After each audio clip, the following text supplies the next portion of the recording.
What's the hardest thing about writing? Well, it's getting started. Maybe you're having a hard time coming up with a story idea, or you're stuck on where to take your story next. If you want a way into a story or a way through, I have 9 story starters to help you. This free PDF is full of story seeds and prompts to get you going. To download your 9 story starters, go to nancypanuccio.com/start. That's Nancy with an I, Panuccio with 2 C's, nancypanuccio.com/start. Don't fall into the trap of creating character points of view just to dump expository or background information. Each point of view must have a purpose.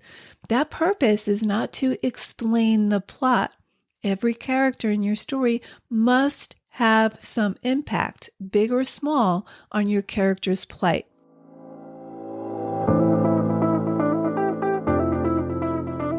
Writer Unleashed is for you, a writer who has a story you want to bring onto the page and into the hearts and minds of readers. I'm Nancy Panuccio, writer, editor, and writing coach. And each week, we'll explore techniques, mindsets, and inspiration for writing stories readers can't put down. Thanks for spending some time with me today. Now let's begin.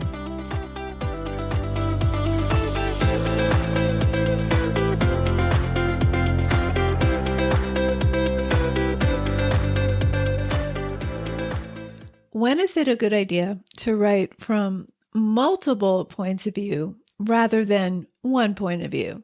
And if so, how do you do it? Not all stories benefit from multiple points of view, but I read many client stories that use them, and I know many of you are writing stories with multiple points of view. Using multiple points of view in a novel allows you to provide a richer experience for the reader. Different perspectives provide a deeper, more dimensional context than one character's point of view could provide. So in this episode, I'll cover when to use multiple points of view and how, and I'll also share common pitfalls to avoid and how to make sure your multiple points of view are integrated into your story. Let's start with 4 reasons to use multiple points of view. Number 1, when you have different interpretations of the same event. The Sweet Hereafter focuses on a tragic school bus accident in which all but one of the children die. It's narrated by 4 characters who are affected by the accident, and they're all in first person. So we get 4 first-person narratives. We have Dolores, the bus driver, Billy, a grieving father whose twins died in the accident, Michael, the lawyer who takes on the case, and Nicole, the only surviving student who is now a paraplegic. Each chapter focuses on one of the 4 characters in first person, so we get vastly different perspectives and experiences around the same event. So each character has a different relationship to the tragedy and a vastly different experience of what happened. So we're getting different angles, different interpretations of the same event. You can think of these as co-protagonists because the story isn't filtered through one character. It's filtered through 4 characters. Each of them gets approximately equal narrative space. However, Billy, the grieving father, gets a little more narrative space than the others. I'll talk more about co-protagonists a little later in this episode. A second reason to use multiple points of view is when you have multiple timelines. Multiple points of view are useful with non-linear structures where the novel alternates between different timelines that revolve around a central event. For example, Station 11 has a non-linear structure alternating between different timelines around a central cataclysmic event, a pandemic that wipes out most of the world's population. While the main point of view focuses on Kirsten's journey 20 years after the pandemic hits, the novel also moves into the pre-pandemic timeline. The novel starts the night before the pandemic takes hold. It jumps to 20 years later after civilization has been eviscerated, and then it alternates with chapters that move further back in time, 30 years before the pandemic. And all of this is very intentional. The main points of view we follow are Kirsten, Jivan, and Arthur, his best friend Clark, and Arthur's ex-wife Miranda. Clark and Miranda are given less narrative space, they're subplots, but we do dip into various times in the lives of each of these characters. And these points of view on different timelines oscillate back and forth across a central catastrophic event. Okay, on to number 3. Subplots. These are mini plots that amplify the main plot by either contrasting with the main plot or being congruent to it, and they involve secondary characters and typically take up less narrative space than the main plot. Revolutionary Road is told primarily through Frank Wheeler's point of view. The main plot revolves around Frank and his wife April's plan to move to Paris and escape the confines of suburban life. April feels trapped by motherhood, and Frank is bored by his job. They want more. So the narrative question driving the novel is, will they make the move or not? The health of their marriage is on the line. Now, there are 2 subplots. One revolves around their next-door neighbors and best friends, so we get a glimpse into Shep Campbell's point of view. The other point of view is Helen Gibbons. She's the real estate agent who sold them the house they're now living in on Revolutionary Road and who pursues a friendship with them. Now, the subplot with the Campbells contrasts with the main plot because they're perfectly content to conform, or at least they aren't willing to risk it all. Helen Gibbons is also a contrast, but her storyline affects what ultimately happens. Both subplots impact the main storyline involving Frank and April. We don't delve too deeply into these points of view. It's very brief. They're minor characters, but their perspectives allow us to see Frank and April Wheeler in a different light, and their perspectives amplify the societal expectations that plague the Wheelers. We also enter April Wheeler's point of view briefly in the climax at a crucial turning point. She's not a subplot, but her perspective is crucial because she's the one whose discontent led to the novel's main action. So you want to find the connecting link between your point of view characters. For example, Helen Gibbons is crucial to the main plot because at the end of Act 2, her son, who's been in a mental institution, comes to dinner at the Wheelers with Helen and her husband. And he is the catalyst for the breakdown of the Wheelers' marriage and ultimately the tragic ending.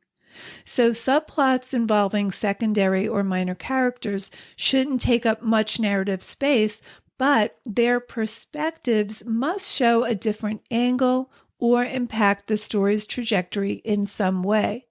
For more on subplots, listen to episode 68, How to Use Subplots to Amplify Your Novel. Episode 68, I'll link in the show notes. Okay, on to reason number 4, co-protagonists. Multiple points of view are essential when you have co-protagonists. Love stories, for example, have 2 co-protagonists. With co-protagonists, each of the 2 characters get approximately equal narrative space. Usually the character who experiences the most change or who has the most to lose gets slightly more narrative space, but one character is not more important than the other.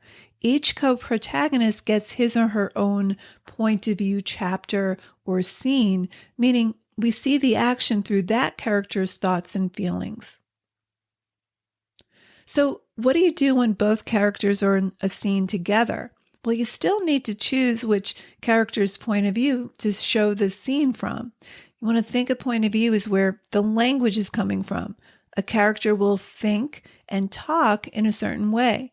Another way to think a point of view is that we're seeing the story unfold through one lens at a time.